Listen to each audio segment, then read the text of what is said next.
Hello, and welcome back to another episode of Exploring Inclusive Tourism. I'm super excited because today I've got the lovely Tom joining me. And rather than me attempting to introduce you, I always find it's better for you to introduce yourself because you'll do it so much more eloquently than I will. So over to you, Tom. Thank you very much, Louisa, for having me on the podcast. I really appreciate it. Who am I? Who am I? So my name is Tom Jepson. I am a full-time parent, full-time carer, and a coach for self-employed parents who want to get more out of life on their terms. So my entire world is built around family and around being a full-time carer.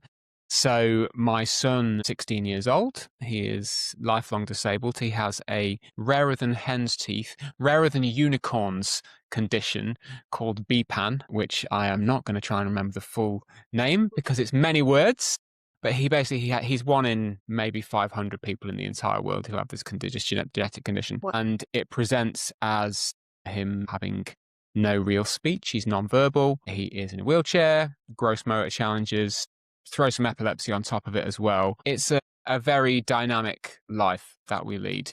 But everything that I do has been built around his care and making sure my daughter, she is 9, is also very much included in the world and gets to live the fullest life. She is developmentally normal and is the best a little big sister we could ever ask for the big lads. So yeah, that's a little about me, I guess. Amazing. Just the fact that your daughter, as you say, just the best little sister, I can just imagine that must make life a little easier, just knowing that she's supportive and helpful, no doubt, because it's not going to be easy for her, as you say. It really isn't. I mean, when you thrust a 9-year-old into the world of somebody who is not normal in the eyes of society, it builds a level of empathy and tolerance and self-sustainability that I would never expect that from a child. But we've got it. And yeah, she's incredible. Yeah, effectively a grown-up before her time, but yeah, also still maintaining that child lifestyle as well. Oh yeah, we still get the 9-year-old moments every now and again, which is they're the best. I can imagine. So how does travel look and feel then like for you and your family? Because presumably there are so many different factors to consider, not just because of the wheelchair aspect, but also from potential epilepsy and anything else that goes alongside that. I can imagine it's extremely stressful, but also unpredictable as well to a certain extent. Unpredictable is a good word. It could be stressful, but we try not to let it be stressful. Yeah. Because we've already kind of acknowledged what we can and can't control within that world. So we just go, you know what? We're going to go and do a day out. We'll find somewhere that has the right facilities. Let's rock and roll. Let's go and do it. So we tend not to do capital T travel very often. And the last time we actually took an entire family holiday overseas, which was only the second time, was October 24. We went to Euro Disney, which was fantastic. So a lot of the times when we do get away, it's usually for a couple of nights to a accessible cottage or something like that, where we know that the facilities and functions at least can be found if we need them, because not many places are fully set up. Even those which we would call accessible, they're still not quite accessible, if that makes sense in any way, which I shall elaborate.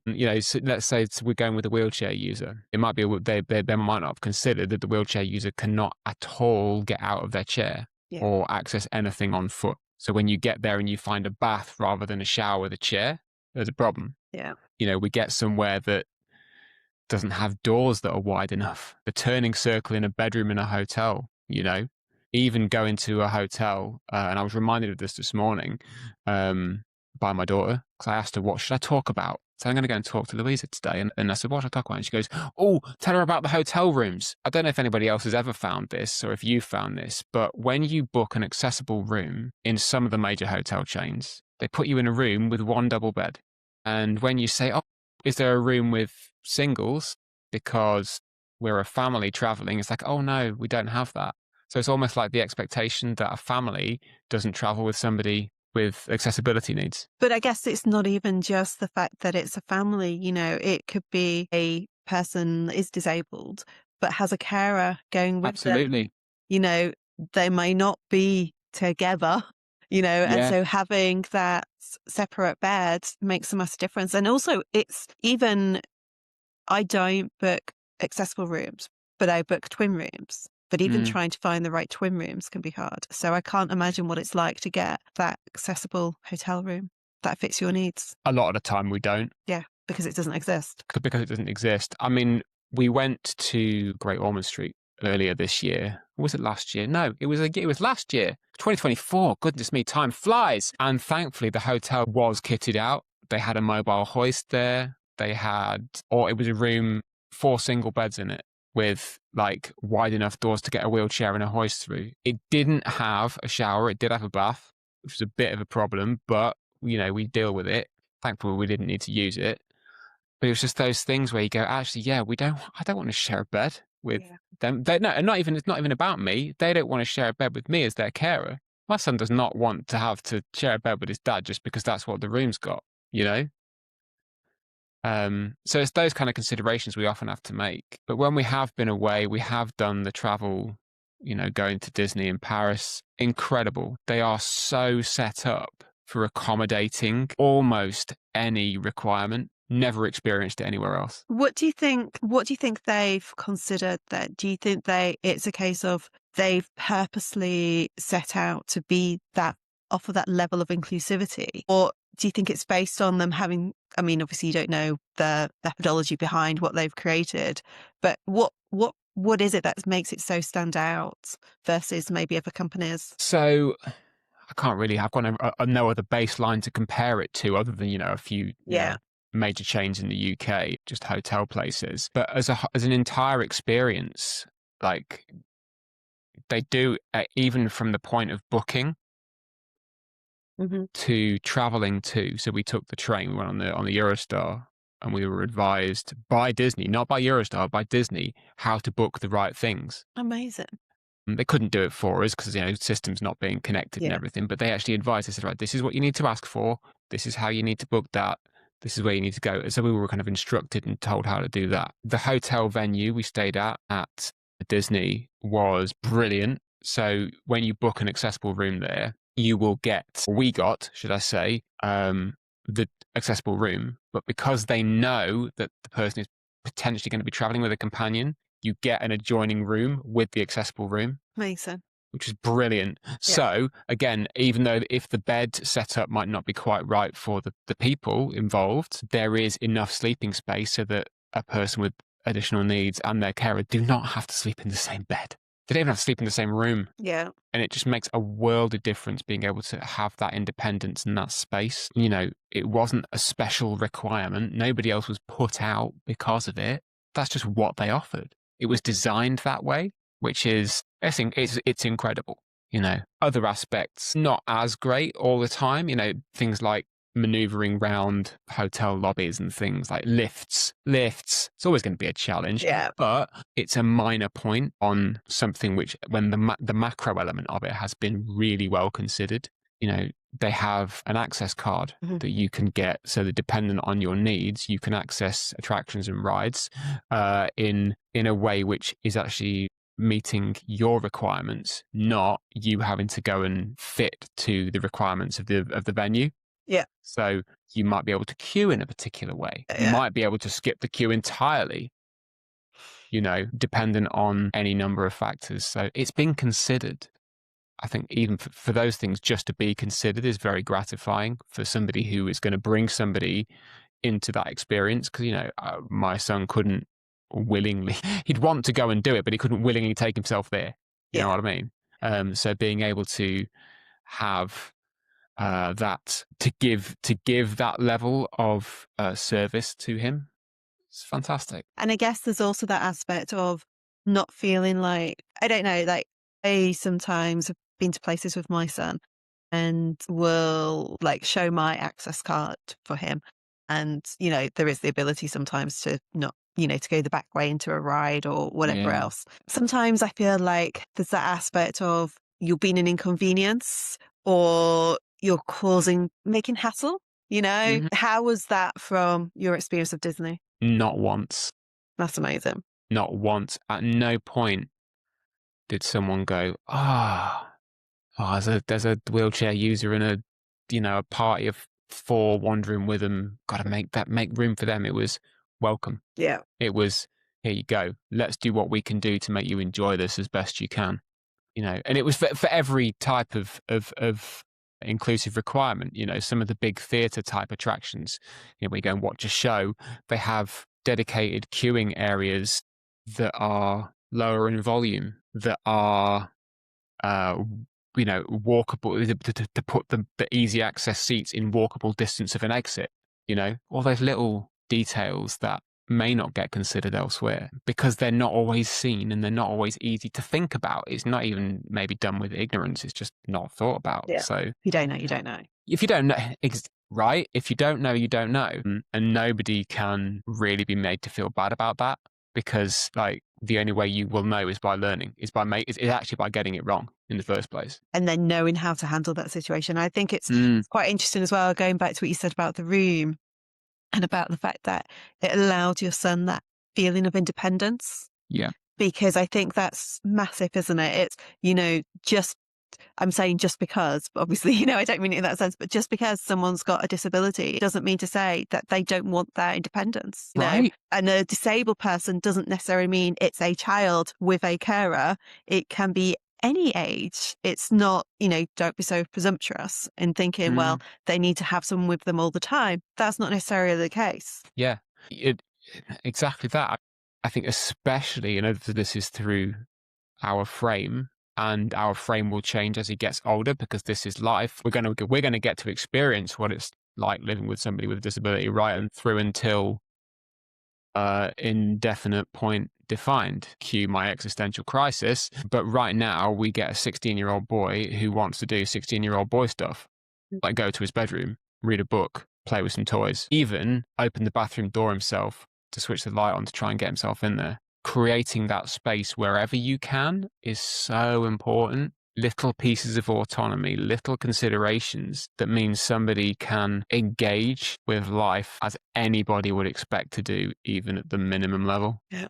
And you can always tell when it's never been considered. Like going to attractions in the UK, one of the biggest things we look for is a changing place. Absolutely have to, because obviously, there's always the sensory thing around hand dryers, but also the space you needed to get a wheelchair user into the bathroom. We need a hoist to get him in and out, on and off. So we have to kind of go, okay, has there got that bathroom consideration been made? Like, because I end up talking about toileting a lot. It seems to be a big thing. But it's important. It's a thing. It's really important, because the personal care stuff it can form like a minor part of an experience, but it can also be the thing that transforms something from really good to really not good very, very quickly. But also, presumably, the repercussions not just of that day, just the mental impact of that experience can have longer lasting impacts, not just that there and then moment. Absolutely. Thankfully, we've not experienced too many knock-on traumas from, past bad bathroom breaks, but it does make a difference, because that one thing could be the thing that triggers a tantrum or a meltdown that day, and then the whole rest of the day has gone to pot. Yeah. Because, do you find that when you look to maybe go to an attraction, do you go on to look at their accessibility stuff and their like Q&As and stuff? Do you find that, so for example, whenever I look to go somewhere, I always do the whole looking to see what's on their website, looking what information, looking how they're going to make it accessible based on my son's autistic needs. But sometimes information is extremely limited. It's very presumptuous, and it's, you kind of think, well, who's this actually meant for? Other times it goes that extra level, and there are like places where they'll have like a video maybe to cut, or like a story or something, like a social story to kind of take you through, this is what to expect, this is where it is, this is where that is. Do you find those sorts of things help you, or do you find that when you're looking to go somewhere, there's the information on a website is so lacking that actually it involves you having to phone up to kind of say, okay, so what are the toileting facilities like? What can you offer? How is the setup? Yeah.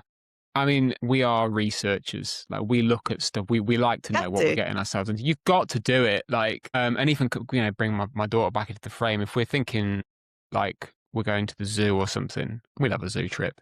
She'll be the first one to go, oh, just check where the bathroom is before we go. Just check that there's no escalators, stuff like that. Some places, and I think some parent companies have done a really good job of making the information around accessible facilities and the way they cater for those individuals who need them. They've made a really good job of it. Places like West Midlands Safari Park and Chester Zoo, other zoos and animal attractions are available. Things like that have got great descriptors of what's available, what is accessible and what isn't. So you can actually tailor that, you know what you're getting yourself into, because there's nothing worse than going on a site and goes, yeah, we've got loads of stuff. You get there and it turns out what they deemed as to be accessible was actually a gravel path over mud, which for a wheelchair user is entirely inaccessible. Just because it's a path does not mean you could use it. The thing that still kind of nags at me a lot is booking event tickets for venues, because 9 times out of 10, if I know 10 times out of 10, I have to phone up. Please call us to get our accessibility information, to book an accessible ticket. It's like, why does that need to be so difficult? Yeah. You know, if I can book a cinema ticket and put in a CEA card number, why does it have to be that to book a gig ticket with a wheelchair accessible space, I've got to be on the phone the moment the tickets go on sale, just in case they sell out, because we know that venues don't have masses of seats for people with additional requirements, to even find out, you know, where the seats are and things, you know, to actually book those. Why do I still have to phone you up? It is a good point because, as you say, you know, with the cinema, you've got the cards with attractions and stuff. Sometimes it is that your access card, you put that in and you go through it, and that kind of allows you. So why not have that same system across the board? Because that would make life so much easier. It would. It really would. Because let's be honest, how long does it take to get through on the phone? Then by the time you've kind of gone back and forth and all the rest of it, surely from a business mindset, it's more cost effective to kind of have your booking system connected with, I can't even think what it's called, but the access card kind of stuff. But Yeah, to have it linked register. up, you know, for you to then kind of go through that and to put in what you need, that would make life so much easier from a financial perspective as well. Wouldn't it just? I mean, I don't want to do anyone out of a job, but Well, no. But like, surely it's, I mean, and the other big point around that as well, for somebody who is a full-time carer, who is also self-employed, who maybe has only 4 hours a day, 4 days a week to run a business, who has got time to be on hold for up to an hour? Yeah. Just because you want to take your child to an event? Who has got that? I mean, you know, we spend our time in care meetings, hospital appointments, you know, on the phone to DWP because something else has gone wrong there, you know? Yeah. Why should the things which make life a little richer be just as difficult as the stuff which is actually hard? I'm guessing, though, again, it comes back to what you said earlier, that they're not thinking about that aspect. Maybe they're thinking that actually, because you've got additional requirements, speaking on the phone, being able to convey all that, maybe you want that. But Well, actually, maybe. you know, because then you've got that human element, so that it's taken that, you know, and maybe people think that run those companies that that's a better approach because it's giving you that personal touch. But actually, if you could get most of what you needed from just by able to add to your access card number to then be able to say what you're looking for. And then if you've got any questions, then you can phone up. Yeah. And it's a really simple, or it's an email or something like that. That would be more effective and less stressful. This is it. I mean, it's all about enabling people with information, isn't it? Yeah. 'Cause Knowledge is power. it really is, because at least then if you do, when you have to get on the phone, you know what you're doing. Yeah. You're not waiting to see if you can, you know. I think we're in a fortunate position that at least I'm able to get on the phone to communicate exactly what is required as it is required, because, you know, we rehearsed this. We've got a speech ready to go. For people who don't, it's going to be so much more difficult. Yeah. And, you know, as a carer, parent, you obviously, you can't shoulder the burden for everybody, but at least you can, you know, through your little empathy radar that you go, actually, damn, that's going to be that's going to suck for someone else. Yeah. And that's kind of hard. It is. It is. And I think especially when you consider the people, like, you know, if you're a parent carer and so you've had this experience from day dot, or, you know, from being a young child, whereas if actually you are maybe someone that is, I don't know, say 18 or 30 or something like that, and actually something's happened to you and that's been life changing.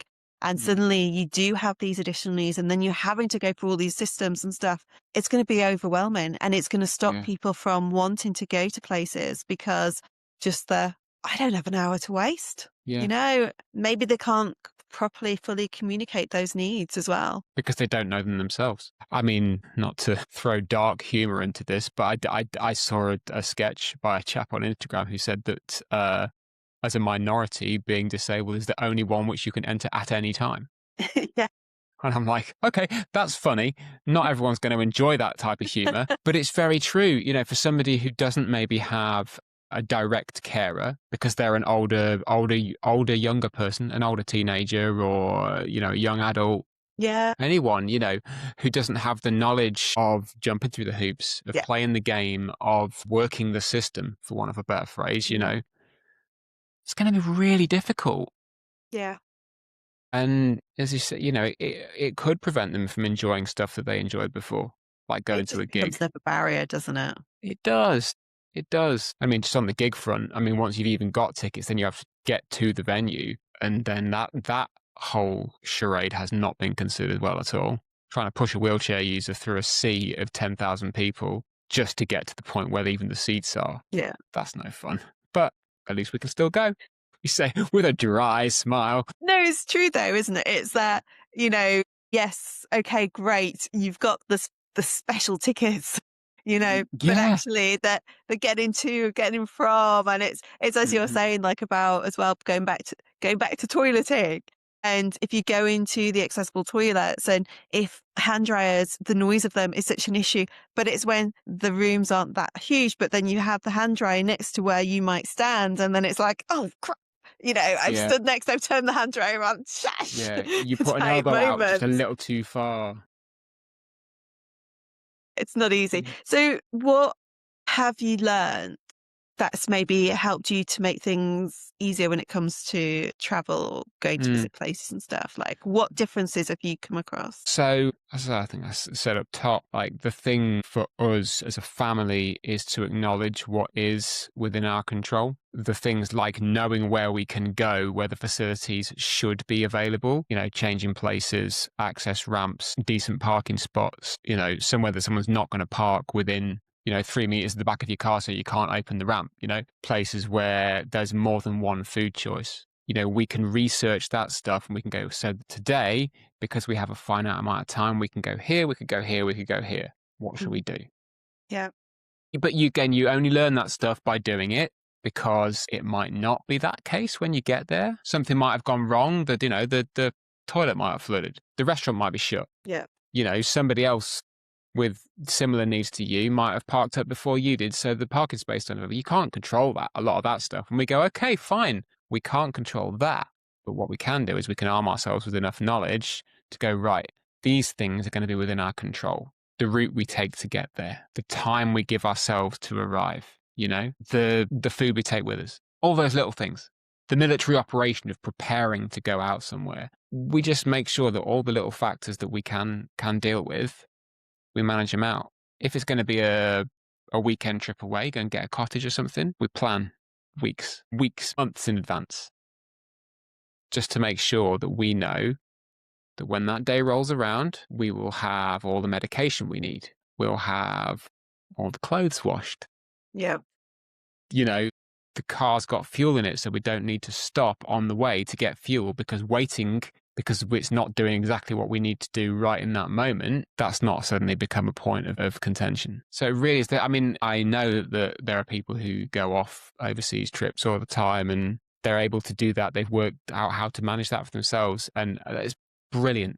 But for even little local trips out, even down to a cafe, Yeah. you kind of go, okay, so which cafe are we going to go to? Which one's probably not going to be as busy? When we get in there, where can we sit so that you're able to sit right by the window? Because we know that you just want to look out the window and look at things going on outside. This is kind of almost creating that mental database of the little things that then leaves all the big stuff, the muscle memory things. You can just get on with that then. Yeah.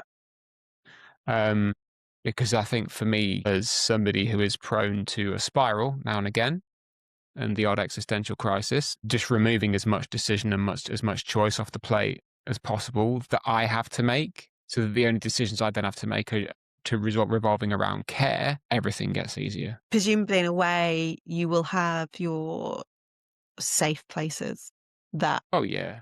and so that becomes easier. It's not predictable because it never is. But then, as you say, like the layout, how things are done, what the staff are like, etc. And obviously there's good days, bad days and everything else.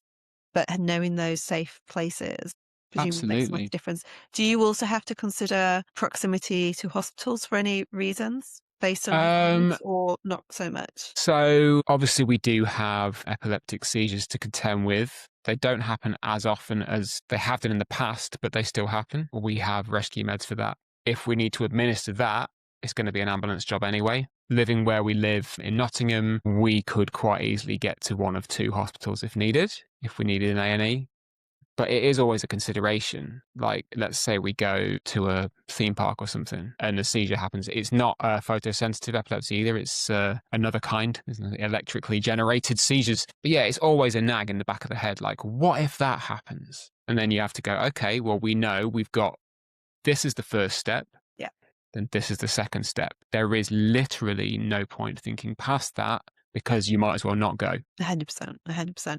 I think it's worthwhile mentioning it though, because I think it's probably a consideration people don't actually think about, is that if there has to be a need, because I know a friend with their son, they used to always have to make sure that they were, thinking about where the hospitals were in relation to what they did, where they went and stuff like that. And I think it wouldn't even enter someone else's mind, and No. and I think that's also partly why Amy and I are so keen to have these conversations, just because I think there are so many factors when it comes to whether it's a day trip, whether it's just a trip to a cafe, restaurant, or an Absolutely. attraction, or a holiday. There are so many different considerations. And, it's easy to think, well, a disability just means that they're in a wheelchair. Okay, but just in a wheelchair.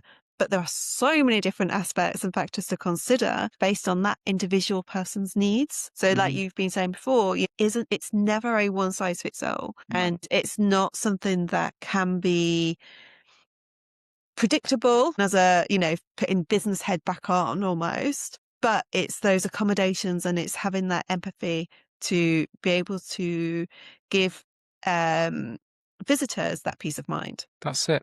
That's it. It's just acknowledging that somebody is coming to use your space and you don't know them. You don't know what they need. So try and be as open as you can to accommodating whatever they might have. If it means that, you're going to have to learn something and change next time, so be it. Yeah. But the same does go, and I mean, to play devil's advocate with all of this, the same is the expectation as the carer, as the parent. You can't expect everyone to get it right every time. You can't go into somewhere and start berating somebody because they haven't done that one thing that you desperately need for this person because they didn't know, and shouting at them. And I have seen it before, as I'm sure you have, and I'm sure anyone listening probably has as well. You've seen someone going off on somebody because they didn't get it right. You probably were having a bad day. I was going to say, it's when emotions are high, isn't it? It's when emotions are high, but it doesn't change the fact that they could help if you weren't yelling at them. It's just, everything is so dynamic. And I think maybe that's the takeaway. Maybe that's the thing to consider, is everything is so dynamic. You just have to get on with it. Yeah. And just remember, we get to do this once. We get to do this once. Yeah. So just do it. You know what your lot is most of the time. And this is me saying this for me now. You know what your lot is. You get to do it once. So just do it. Because there are so many people that don't, for fear. And fear, I think, is so huge. And it shouldn't be underestimated just how that stops people doing stuff. Yeah. Don't be afraid to ask for help either. I'm got to that age now where, if I need help, I'll ask for it. If I need a door opening, I'll be like, oh, can you just, Yeah. Or if I need someone to bring me something because I'm away with my son at a table and I can't carry the tray at the same time, I'll ask for help. But the same goes, booking tickets for things, getting on and off a train, even going in and out of a lift, whatever. Don't be afraid to ask for help. Yeah. As an individual with needs or as their carer. You don't have to do it on your own. Still might be scary, but you don't have to do it on your own. For sure. So the question we ask everybody is, if we could give you a magic wand to change, enhance your experiences, what would you use it for? Jetpack wheelchair. Sorry. That is me masking with humor. No, I think it's quite, I think the thing that would be really, really good would be to make air travel for wheelchair users easier. Mm-hmm. That, I mean, we've done air travel once, and the wheelchair had to go into the hold. Oh, that is a whole other level of anxiety I did not know we were ever going to experience, because you do not know what condition that chair is going to come back out. So I would love for there to be easier wheelchair air travel. I'm sure somebody can probably fill me in on that at some point, because there are places we want to go, you know? So I think if we could wave a little magic wand, that'd be it. So yeah, we'll go with that. No, I think that's, yeah. And also, I guess there's the aspect of how you're supported once the wheelchair goes in the hold, but get it on the plane, being able to move around should the toilet be needed. Oh, it's... But I'm sure there's a whole other story. There's a whole other story. Yeah, there are. There's a whole other tale about wheelchair travel and getting on a plane. We tried it once. It was not fun. Do you think you'd go fly again, or do you think that stopped you from wanting to go down that route again? Part of me wants to see if we could do it again and it happened differently, because I know that the things that happened last time couldn't happen this time, because my son's got too big to maneuver in the way we had to maneuver him last time. Yeah. I want to see if we could do it again, because there are places that we would love to go, but part of me thinks it's just not going to be. It's just not within our. It's not within our remit to do that, you know, and that's okay. We're okay with that. Any place you can get on a train, yeah, you're golden. Yeah. Smart means we're not going to, like, I don't know, the US or any place, you know, going to Universal Studios or whatever anytime soon. Which was going to be my final question almost, of if you could go anywhere with zero barriers, where would you choose to go to just for fun? There's the new 5 parks in one, Universal, Marvel, Disney, whatever it is in the US, that's got like Star Wars and Harry Potter and all that kind of jazz. We'd love to go somewhere like that. Just soak it up, you know, get out of life for a little bit. That'd be cool. Have you heard that, like, what the experience could be like in America in terms of like their setup? Would it be a lot better than, say, your experiences in the UK? Or so this is purely secondhand information, because it was given to me through somebody else. Yeah. I think it might have been my wife was telling me about it, actually, that in the US they do not have the same accommodations, like the access cards and things. That specifically with Disney, the access provision is nowhere near the same, which is a little bit unnerving. 100%. But again, I can make sure we get what we need. Again, could play the system right. But I have heard that what we have experienced in one place is not the same as the other. So I think for us traveling in the UK and being within that kind of proximity, I think we're very fortunate. Yeah. We're very fortunate that requirements are acknowledged. We have systems like changing places, like blue badge parking, like access card, CEA card, you know, all those individual puzzle pieces. Yeah. We're very fortunate. Yeah. So, you know, I'm a house cat. We'll stay at home. No, but you know, I think sometimes it is better the devil you know, isn't it? And although the information you've heard is secondhand about the US, equally, it's extremely important, because it's going to make or break the trip, you know?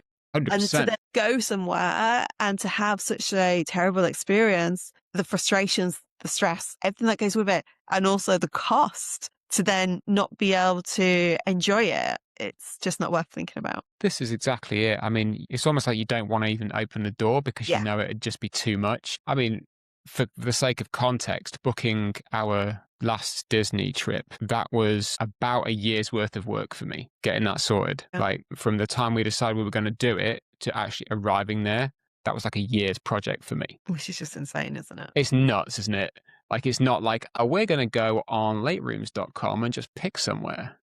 Yeah. It's like, I'm going to go on laterooms.com a year before we think we might want to go. So if anybody does want to know about how to book a trip to Disney, I'm happy to wax lyrical on that. But honestly, I mean, we kind of said, like, the last trip, that one might be the last trip of that kind for us as a family. It's kind of sad when you think about it. Yeah, for sure. because we don't know what the needs are going to be in the future. Given his condition, BPAN is unknown, effectively. We know that the word neurodegeneration, put my teeth in, appears in its name. So we don't know what it's going to be like in 5 years, 10 years, 15 years. So you make the most of the things that you can do and you can learn about, even if it does mean planning it a year in advance. So what would be obviously I know I asked you the question about magic wand, but what would be your top tip to anyone listening to this today? Do whatever you need to do to be less afraid about doing something. I know that's a lot of doing the do, but if it means you need to ask somebody a question, please ask them. Yeah. If it means you need to not ask somebody a question and just ante up and go and do it, believe that you can, just because whatever the experience would be is part of the learning and part of the fun. Yeah. It might not always be easy, but whatever you need to do to, as we said before, give yourself some knowledge so that you can just make every future step a bit easier, equip yourself. The chances are you're probably going to know one more thing than somebody else. Yeah. Especially the people who actually work at the places you want to go to. Do it because you can. It's worth it. Yeah. Well, thank you so much.